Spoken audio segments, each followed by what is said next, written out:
So, if I hear you correct, Jade, up until 19, there were times when you realized you identified more as something other than what you were born as. Yeah.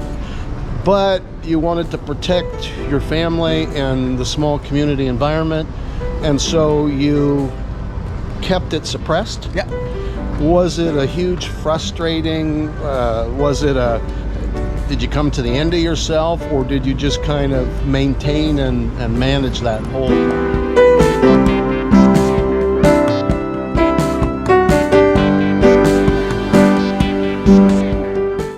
I think one of the big things was this music really allowed me to express how I felt under a secrecy of, oh, you know, that's just rock and roll.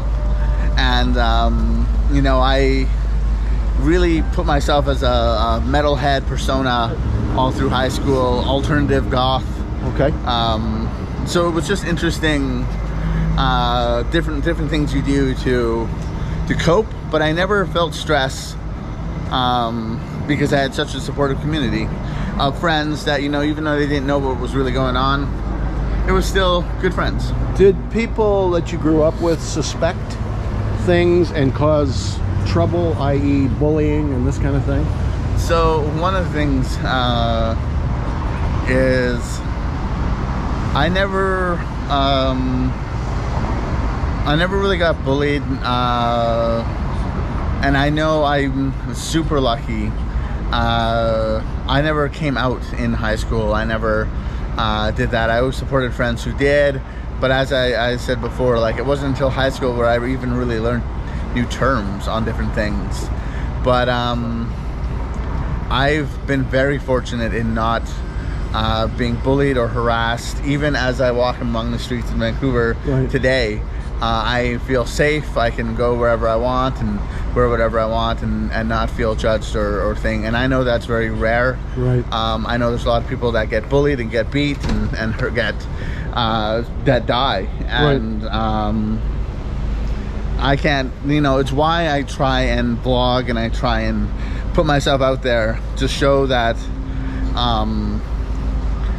you know, there's strength in what you do and how you present yourself. Since age 19, you have come out. You live an open trans, how did you call it? Trans woman life. Yeah. The relationships, you want a relationship with another woman, or? I've always been bisexual. Okay. Ever since I think I always thought I was gay until I learned that you could have both. And I always dated women. Okay. But I was never good at dating women. Okay. But I was. So shout out to all my old girlfriends that had to put up with me. It was interesting and definitely a learning experience to try and figure out. Relationship is hard when you're don't identify as a norm. Relationships are hard even when you identify as a norm. They're hard work. Yeah. Under any circumstances, I think. Yeah. Are you by and large at peace with your life and choices and direction? Do you feel any kind of hesitancy or anxiety, or is there anything that bothers you at any time other than what bothers all of us, just being human? I've had a lot of years to try and make peace with myself. I've had a lot of friends that allow me to vent, to talk about things, to really work my way through things, and I can't thank them enough. Every person I meet is so accepting, especially in the new Vancouver group. Okay. It's been such a blessing, I think, especially living here, where I find there's just less judgment. Okay. I'm sure if I lived in a bigger city, there'd be some places where I definitely would not go. Okay. And you know, life is hard as it is. I battle depression and anxiety. Sure. Just like every other person. Sure. But I do my best every day to to try and inspire other people that even though some days it seems like you can't get out of bed, even just getting up and showering is a big accomplishment in those days. I understand. And now you have found some satisfaction in the work that you do, which is helping to promote musicians and different kinds of entertainment acts in Vancouver. Yeah. And so how do you work with them formally? We do a lot of photography, music videos. We run 2 yearly festivals. We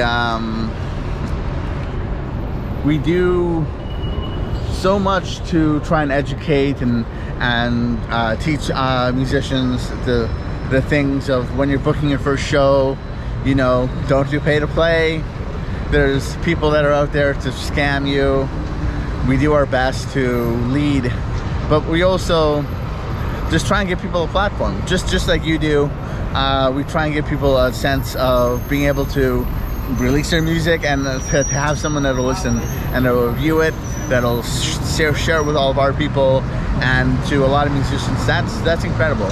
And I know as a musician myself, it's always hard to try and find different companies who won't just take your money.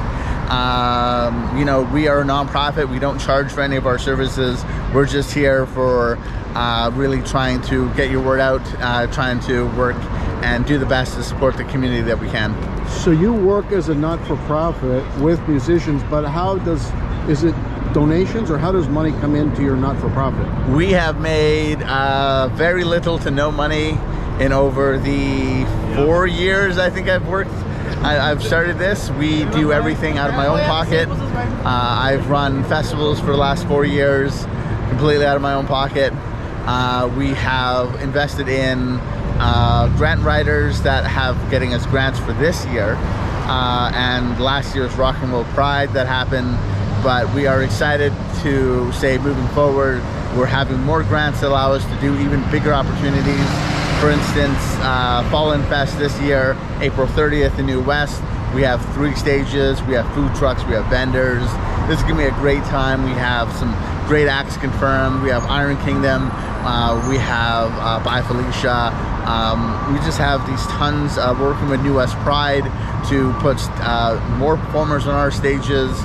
Shout out to UCAS for helping us support us. We work with different organizations that really help us do what we do, and we don't take any money because we're just trying to give back to the community. So yeah, all of our interviews and everything like that, we just come on down and let's do them. Okay, and any big events coming up other than the festival you just mentioned, something you're promoting right now? Yeah, other than Fallen Fest, which is April 30th, we have Rock and Roll Pride, which will be happening during Pride Week. So I'll also be working with Vancouver Pride, doing Sunset Beach and all that kind of amazing stuff. But we have Rock and Roll Pride going on, where we have a lot of bands at different venues, and so you can go see queer bands and queer musicians. We have drag performers, we have burlesque. It'll be great, but it'll be at different places around town. We know we're confirmed at the Fox Cabaret on the July 30th, but we'll hopefully have some more.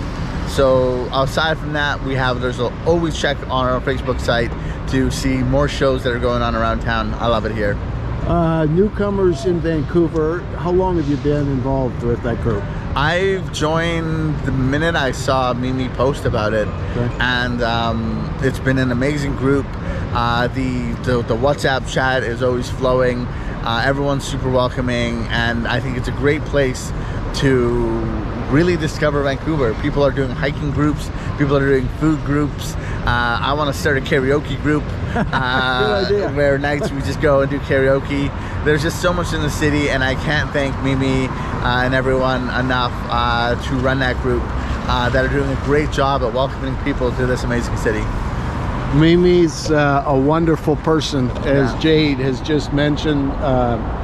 When I met her maybe 2 months ago, she'd been here 1 month, and we did an afternoon. I think it's got 17 little mini parts on my YouTube channel, and every minute I enjoy watching. It was wonderful to be with her. She's a caring person, And I think maybe Jade, like you, she saw a need when she moved with her husband to Ottawa, in that she couldn't get common sense things taken care of. She didn't know where to churn or where to search.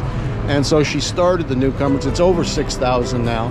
And Vancouver's almost 2,000. And it's for people, not just newcomers from somewhere else in the world, like maybe you. It may be for you who are here in the Vancouver area, but have a connection of some kind of goodwill towards helping international people get acclimatized, whatever their interests are in Vancouver. So we both agree, Jade, we like newcomers in Vancouver. All the time. Thank you very much. No problem. It was a real pleasure. Absolutely. And it'll be a few days before I put it up. Oh, of course. But we'll share it and let people And enjoy it. I'll blast it around too. Thank you. Thanks so much. See you again. Have a good one. Bye-bye.